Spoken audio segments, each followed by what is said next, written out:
Many of the famous names of the Wild West were outlaws, people who had committed crimes and had not been caught.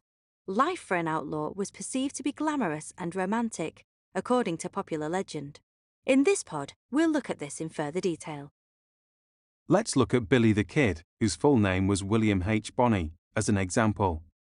After a troubled youth in which he was a thief and cattle rustler, he became a cowboy in New Mexico. There he got caught up in a struggle between cattle barons over land. In this battle, he earned a reputation as a fearless gunfighter. However, he continued to break the law afterwards and lived the rest of his life on the run. He allegedly shot 21 men before being killed by Sheriff Pat Garrett in 1881.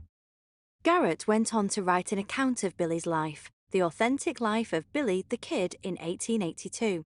This was later used as a historical reference by many of his later biographers.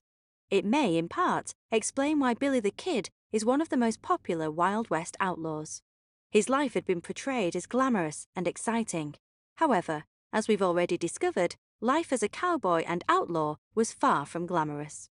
Outlaws typically formed gangs and went on the run together. It was easier to survive in a group, and it was also easier to rob banks and trains alongside several other people.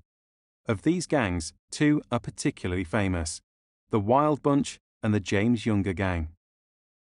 The Wild Bunch was sometimes called the Hole in the Wall Gang because they lived in Wyoming, near a place called Hole in the Wall. The gang was run by Robert Leroy Parker, known as Butch Cassidy, and his partner, Harry Longabaugh, the Sundance Kid. The gang carried out many robberies over a number of decades. Robbery of a Union Pacific train sparked a statewide manhunt, but the men were not caught. Eventually, under pressure from law enforcement in the state, the men escaped to South America. Some were killed by law enforcement or arrested.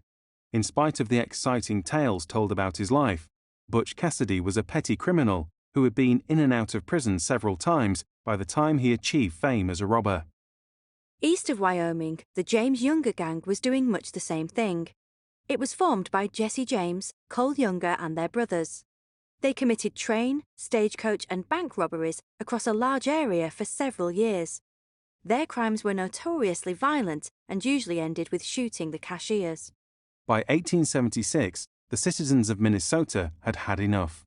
When the gang tried to rob a bank in Northfield, hundreds of townfolk took up arms and attacked them. Those who managed to escape went on the run, but eventually had to turn themselves in. Hundreds of mobs were roaming the countryside and blockading roads in search of them.